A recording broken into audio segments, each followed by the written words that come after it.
श्री सरस्वती नमः, श्री कृष्णाय नमः। देखिए, अभी जो एकादशी गई है, निर्जला एकादशी, उस पर हरिवासर को लेकर काफ़ी कुछ शास्त्रार्थ हुई और कुछ विद्वानों ने मेरे व्हाट्सएप भी किया है कि आपने द्वादशी को हरिवासर नहीं बताया है, इसका क्या प्रमाण है। तो मैं द्वादशी को हरिवासर का क्या प्रमाण है और नहीं है उसका क्या प्रमाण है, दोनों ही आपके सामने रखता हूँ और शास्त्रों का नाम, लेखक और प्रमाण सहित बताऊँगा।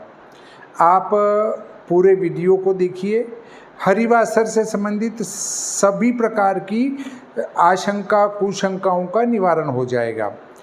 मैं श्री भादो माता पंचांगकर्ता ज्योतिषाचार्य पंडित भागीरथ जोशी, लग्न सारणी समुच्चय, विश्व सायन लग्न सारणी, विश्व दिनमान सारणी, विशोपकानयनम आदि पुस्तकों का लेखक, आज हरिवासर पर विस्तार से अपन चर्चा करते हैं।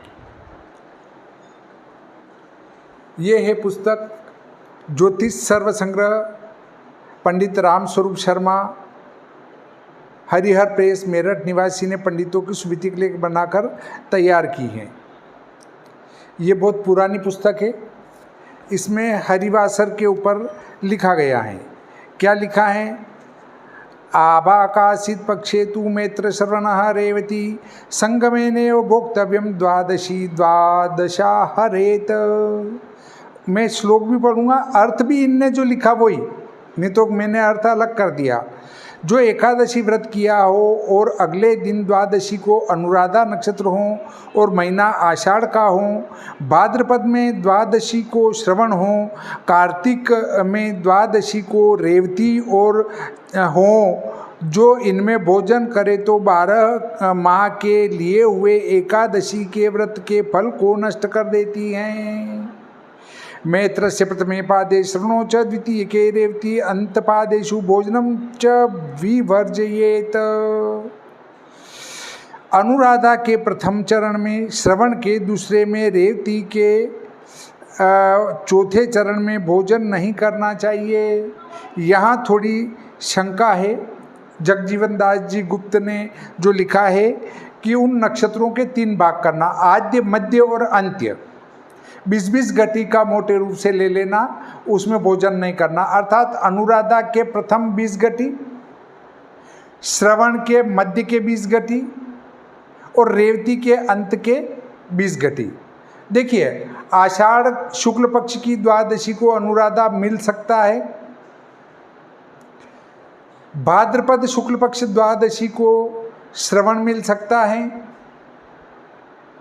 और कार्तिक शुक्ल पक्ष की द्वादशी को रेवती मिल सकता है। तो वहाँ पर ही हरिवासर होगा, ये इनने लिखा है। हरिवासर के ऊपर उनने इतना ही लिखा है, इसका अर्थ है कि हरिवासर इनमें ही होता है। अब अगले ग्रंथ को लेते हैं। ये है ज्योतिष रहस्य। ज्योतिष रहस्य जगजीवन दास जी गुप्त ने लिखी हैं और उसका दूसरा भाग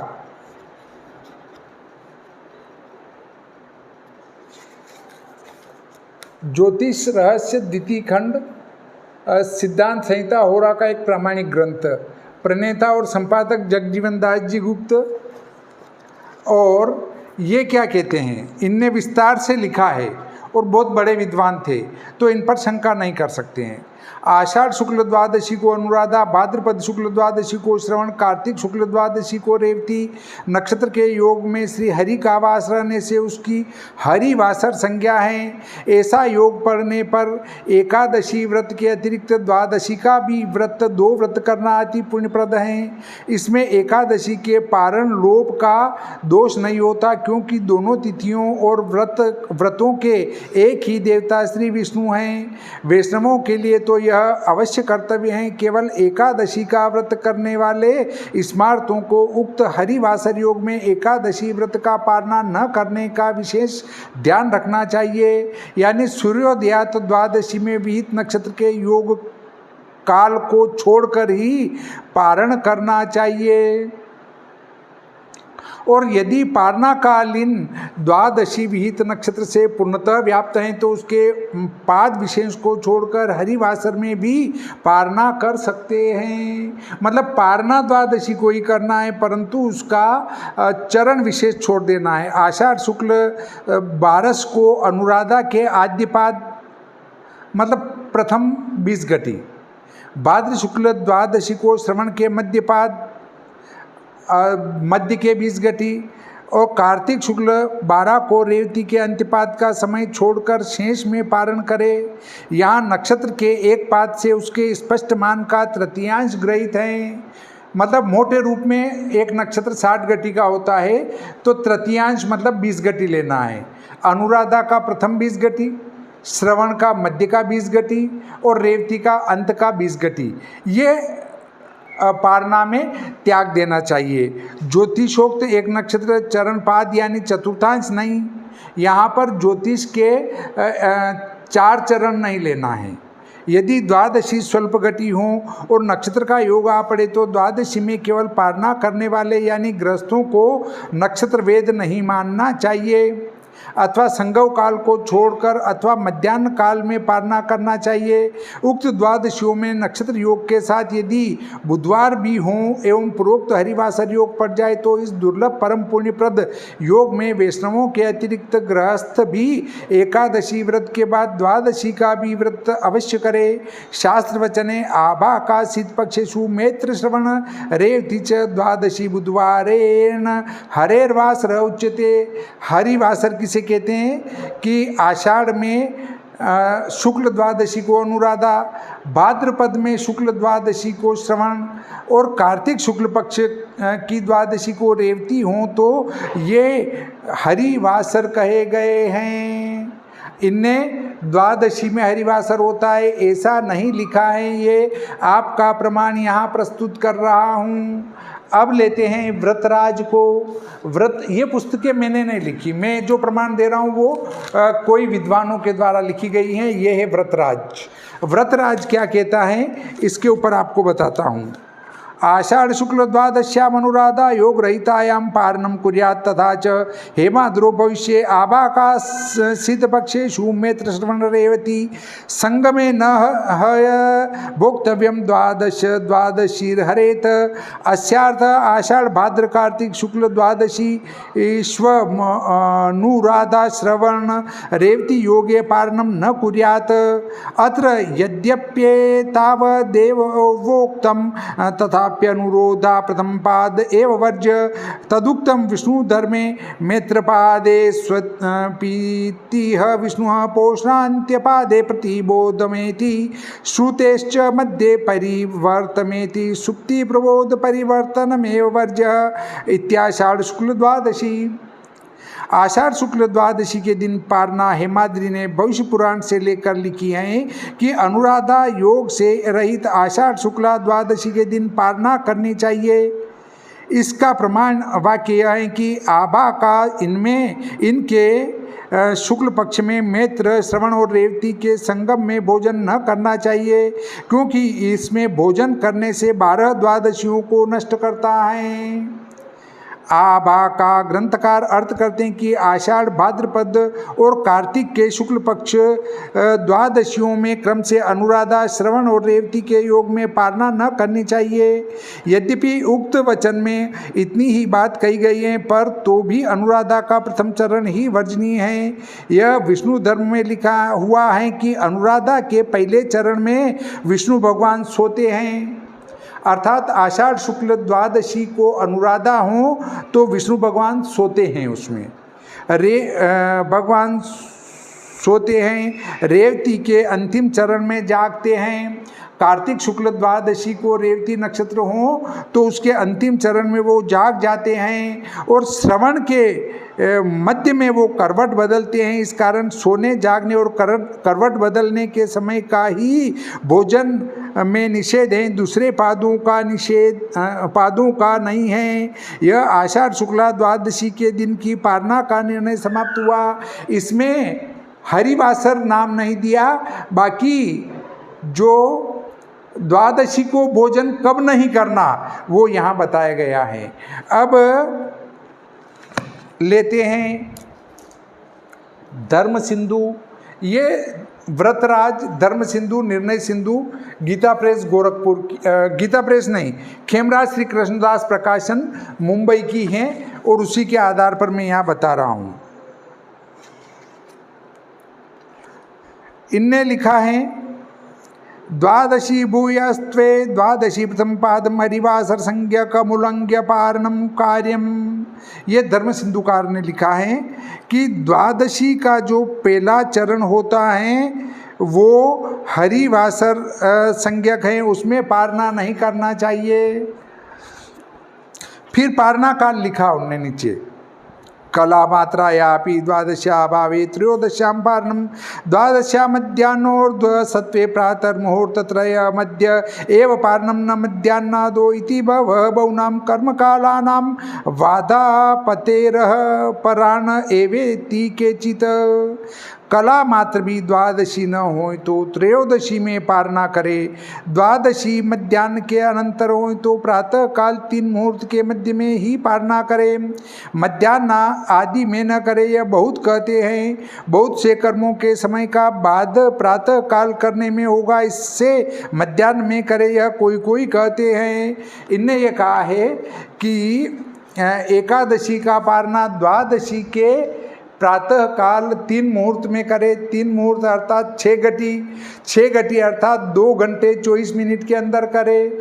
मेरे से कुछ विद्वानों ने पूछा था या कुछ पाठकों ने पूछा था कि हम पारना कब करें, तो पारना के लिए माना कि सूर्योदय हो रहा है 6 बजे, 6 बजे सूर्योदय हो रहा है तो उसमें 2 घंटे 24 मिनट जोड़ दो तो 8:24 अर्थात 6 बजे से लगाकर 8:24 के मध्य में पारना करना चाहिए द्वादशी के दिन।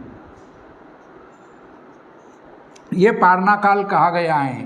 परंतु अनुराधा की प्रथम 20 घटी आषाढ़ में मिलेगी, श्रवण के मध्य की 20 घटी 12 को मिलना चाहिए, द्वादशी को मध्य की 20 घटी और कार्तिक शुक्ल द्वादशी को रेवती की अंत की 20 घटी अगर मिलती हो तो उनको छोड़कर पारना करना चाहिए।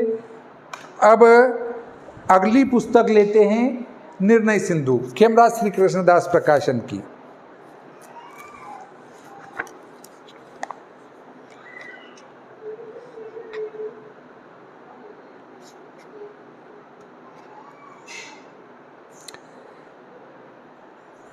इनने भी लिखा है द्वादशा प्रथम पादो हरिवासर संगीत तमतिक्रम्य कुर्वित पारणम विष्णु तत्पर। ये निर्णयामृत में लिखा है, इनने उसका संग्रह किया है, ये इनने निर्णयामृत से लेकर यहाँ लिखा है। अब मैं आपको अर्थ बता देता हूँ। द्वादशी का पहला चरण हरिवासर संज्ञक है, विष्णु भक्तों को उसके उपरांत पारना करनी चाहिए। यह निर्णयामृत में लिखा है, इनका मत नहीं है। और धर्म सिंधु में भी लिखा है, वो निर्णयामृत से ही लिखा गया है। और मदन रत्न में विष्णु धर्म का भी यही कथन है। इस पर कोई कहते हैं जो बहुत द्वादशी हों तब भी प्रभात समय 3 मुहूर्त तक पारना कर ले, कारण कि ऐसे लेख हैं कि सब उपवासों की पारना प्रभात में होती हैं। फिर इनने आगे क्या लिखा कि सब उपवासों की पारना प्रातः काल के 3 मुहूर्त में ही कर लेना चाहिए। ये बात भी निर्णय सिंधुकार ने ही लिखी है। अब ऊपर हरिवासर संज्ञा लिख दी और नीचे कह दिया कि पारना तो 3 मुहूर्त में कर लो आप। फिर क्या करेंगे, आपको अपने मस्तिष्क से निर्णय लेना पड़ेगा।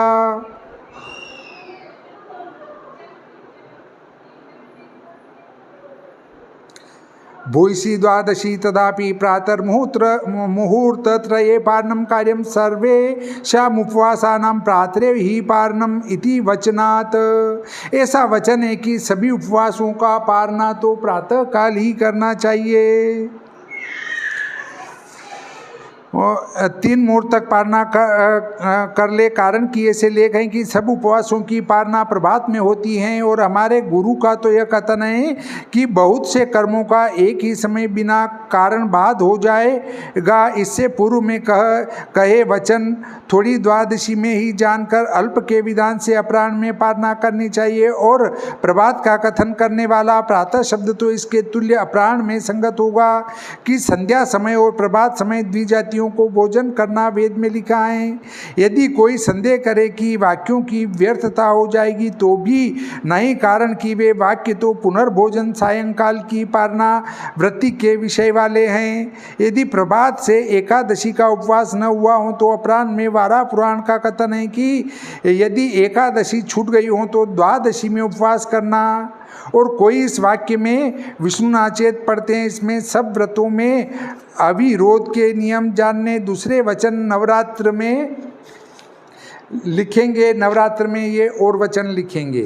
तो देखिए, हमारी जो 3 पुस्तकें हैं, व्रतराज, ज्योतिष सर्वसंग्रह और ज्योतिष रहस्य, उनने स्पष्ट रूप से कहा है कि आषाढ़ शुक्ल में अनुराधा का प्रथम पाद मतलब प्रथम 20 घटी, भाद्रपद शुक्ल पक्ष में श्रवण की बीज की 20 घटी, और कार्तिक शुक्ल पक्ष में रेवती के अंत की 20 घटी हों तो ये हरिवासर संज्ञक हैं और इनमें भोजन नहीं करना चाहिए। वैसे तो आषाढ़ शुक्ल 12 को अनुराधा मिले तो भी हरिवासर हो जाएगा, परंतु त्यागना उसकी प्रथम 20 घटी ही है, पूरा हरिवासर नहीं त्यागना है।